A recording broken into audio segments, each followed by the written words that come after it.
Вот ты будешь сосиски уже черными ставишь.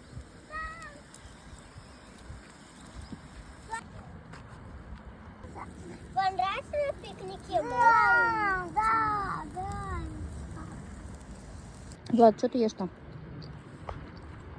Что это? Лаваш с сосиской.